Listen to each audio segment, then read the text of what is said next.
10 დეკემბერს მომღერალი თამთა ცხვიტავა სტრასბურგში ოპერის მცირე დარბაზში სოლო კონცერტს გამართავს. კონცერტი საშობაო გამოფენაზე კულტურული პროგრამის ფარგლებში გაიმართება. მომღერალი მაყურებლის წინაშე 6 კაციან ბენდთან ერთად წარსდგება. საკონცერტო პროგრამა მომღერლის პირველი ალბომიდან შედგა. კონცერტის სამზადის ინახეთ თამარ გრძელიძისა და გიორგი პაჭიკაშვილის რეპორტაჟში.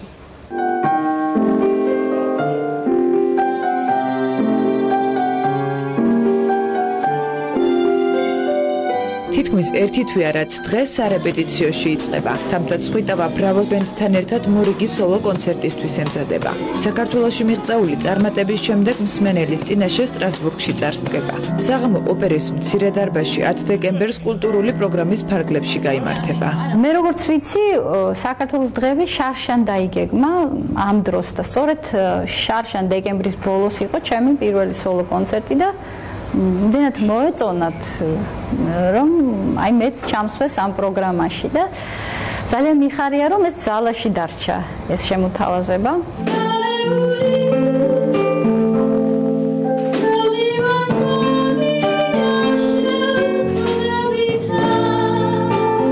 ქართველი ემიგრანტებისა თუ ფრანგი მსმენელისათვის რამდენიმე ინგლისური ქავერი, ერთი ქართული სიმღერა და ფრანგული კომპოზიციები მიაქვს. საღამოზე მხოლოდ კარგად ნაცნობი ჰანგები აჟღერდება. თითოეული სიმღერა ბენდთან შეთანხმებით შეირჩა. თამთა ცხვიტავას აკომპანიმენტს 6 მუსიკოსი გაუწევს.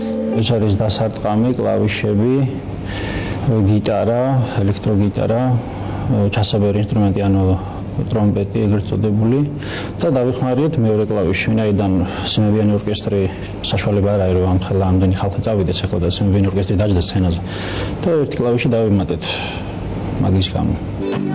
საზღვარგარეთ კონცერტით პირველად მიემგზავრება. საპასუხისმგებლო წუთებს მეუღლეც იზიარებს. პაატა დეისაძე დროებით ბრავო ბენდის ნაწილია. ამ ბენდის ასე ვთქვათ წევრი არ ვარ. საერთოდ სხვა პროექტებში მე არ ვღებულობ მონაწილეობას, უბრალოდ როცა არის თამთას გამოსვლები, კონცერტები, ვეხმარები მათ რაღაც გარკვეული პარტიებით, რომ უფრო მრავალფეროვანი იყოს ჩვენი კონცერტები. თამთა ცხვიტავა ბრავო ბენდთან ერთად თბილისს 9 დეკემბერს დატოვებს. მომღერალი პირველი ალბომით დასაწყისი სტრასბურგში იმოგზაურებს და ქართულ კულტურას მსოფლიოს კიდევ ერთხელ აზიარებს. საშობაო გამოფენას ექვია ექსპოზიციას, რომელსაც